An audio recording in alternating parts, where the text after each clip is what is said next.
బాధ కలిగేది ఏంటంటే రేవంత్ రెడ్డి అంటే సరే ఆయన తెలంగాణ ద్రోహి, ఎన్నడూ జై తెలంగాణ అనలే, ఎన్నడూ అమరవీరుల స్తూపం కాడికి పోలే, ఎన్నడూ తెలంగాణ కోసం రాజీనామా చేయలే, ఆయనకి ఎప్పుట్లా తెలంగాణ సోయి లేదు. మరి ఉత్తమ్ కుమార్ రెడ్డి ఇంకెవరన్నా ఈ క్యాబినెట్లో తెలంగాణ సోయి ఉన్నోడు ఒక్కడన్నా లేడా? తెలంగాణ నీళ్ళ గురించి ఆలోచించే వాళ్ళు ఈ క్యాబినెట్లో లేరా? మీరన్నా ఎందుకు మాట్లాడతలేరు? మరి ఉత్తరం వచ్చింది రేవంత్ రెడ్డి దగ్గరనే దాచుకున్నాడా? మీకు తెలుసా తెలియదా? అప్రైజల్ జరుగుతున్న విషయం మీకు బాధ్యత లేదా? ఇదెక్కడి బాధ? ఇవాళ ముందు నుంచి చెప్తున్నాం మేము. ఆ రోజు ఢిల్లీ మీటింగ్ అప్పుడే చెప్పినాం, అపెక్స్ కమిటీ మీటింగ్ అయితేనే వెళ్ళాలి, మీరు ఉత్తుత్త మీటింగ్లకు పోవద్దు, పోతే బుక్ అయితే తెలంగాణ, నష్టమైతే తెలంగాణ అని ఆ రోజు మేము హెచ్చరించినాం. ఏం చేసిండు రేవంత్ రెడ్డి? నేను మీటింగ్కి వస్తలేదని రాత్రి ఉత్తరం రాసిండు. రాత్రి మళ్ళీ అర్ధరాత్రి ఏమైందో తెలియదు కానీ పొద్దుగాలేసి ఢిల్లీ విమానం ఎక్కిండు, పోయిండు, మీటింగ్లో కూర్చున్నాడు. మీటింగ్లో ఒకవేళ బయటకు వచ్చినాక ఏమన్నాడు? ఏ ఆడ అసలు బంకచెర్ల ముచ్చట్ని రాలే, బంకచెర్ల మీద మీ ఎజెండాలనే లేదు, బంకచెర్ల ఒప్పుకునేది ఎక్కడిది? ఎజెండాలు ఉంటే కదా ఒప్పుకునేది, ఎజెండాలనే లేదు అని రేవంత్ రెడ్డి మాట్లాడిండు. మేము బీఆర్ఎస్ పార్టీ అన్నీ బయట పెట్టినాం, బంకచెర్ల ఎజెండా కాపీ బయట పెట్టినాం. ఆ నిమ్మల రమానాయుడు ఆంధ్రప్రదేశ్ నీళ్ల మంత్రి బయటకు వచ్చి కుండబద్దలు కొట్టిండు. ఆల్ ఇండియా రేడియో న్యూస్లో కూడా ఉన్నట్టుగా కేంద్ర ప్రభుత్వమే చెప్పింది. దీంతో ఏమైంది? రేవంత్ రెడ్డి గొంతులో పచ్చి వెలక్కాయ పడ్డది.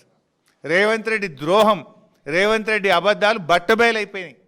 కుల్లా రేవంత్ రెడ్డి ఎంత అబద్ధాలు ఆడతాడో, రాష్ట్ర ప్రయోజనాల విషయంలో, రాష్ట్ర భవిష్యత్తు విషయంలో ఎంత బాధ్యతారహిత్యంగా రేవంత్ రెడ్డి గారి ప్రభుత్వం ఉన్నదో ఈ వీడియో చూస్తే రాష్ట్ర ప్రజలకు చాలా స్పష్టంగా ఎవరికైనా అర్థమవుతూ ఉంటుంది. బనకచెర్లకు ఆ మీటింగ్కు పోయిండు, కమిటీ వేస్తామనగానే గంగిరెద్దులే తలుపుపోయిండు. అసలు కమిటీకి ఒప్పుకోవడం అంటేనే బంకచెర్లు ఒప్పుకోవడము. అసలు ఎట్లా కడతావు నువ్వు బనకచెర్ల? వరద జలాల మీద ఈ దేశంలో ప్రాజెక్టు కడతారా? వరద జలాల మీద ఈ దేశంలో ఎప్పుడన్నా అనుమతి ఇచ్చిండ్రా అని నువ్వు గట్టిగా అడుగుతావా? గంగిరెద్దులోకే తలుపేస్తావా? మళ్ళీ బయటకు వచ్చి చర్చ జరగలేదని ఇంకో అబద్ధం మాట్లాడతావు. ఇంత దివాలా కోరా? నేను అడుగుతున్నా రేవంత్ రెడ్డిని, ఇప్పటికన్నా ఈ లేఖలు అబద్ధమా? ఇప్పుడు నేను కేంద్ర మంత్రి రాసిన సిఆర్ పాటిల్ ఉత్తరం చూపించిన ఈ లేఖ అబద్ధమా? ఈ మహారాష్ట్ర రాసింది అబద్ధమా? ఈ కర్ణాటక రాసింది అబద్ధమా? ఏది అబద్ధం రేవంత్ రెడ్డి? కేంద్ర ప్రభుత్వం నుంచి 20 రోజులైనా ఉత్తరం వస్తే నువ్వు ఎందుకు ఈ రోజు వరకు దానికి కౌంటర్ ఇయ్యలేను? అట్టెట్లా చేస్తావు? అప్రైజల్ అని సిఆర్ పాటిల్కే లెటర్ రాగానే రిప్లై ఇస్తావా ఇవ్వవా? నువ్వు ఢిల్లీకి పోయి గట్టి కొట్లాడవా? వాళ్ళు వినకపోతే సుప్రీంకోర్టు పోతావా పోవా? ఎందుకు పెదవులు మూసుకున్నావు? ఎందుకు భయపడుతున్నావు? ఏం నీ వాటాలా? దేనికోసం? ఇప్పుడు ఇక 112 కర్ణాటక ఆపితే, 74 మహారాష్ట్ర ఆపితే మన పరిస్థితి ఏంది? ఇంత కృష్ణా నీళ్ళు కూడా రావు. మాట్లాడితే నల్లమల బిడ్డ అంటాడు.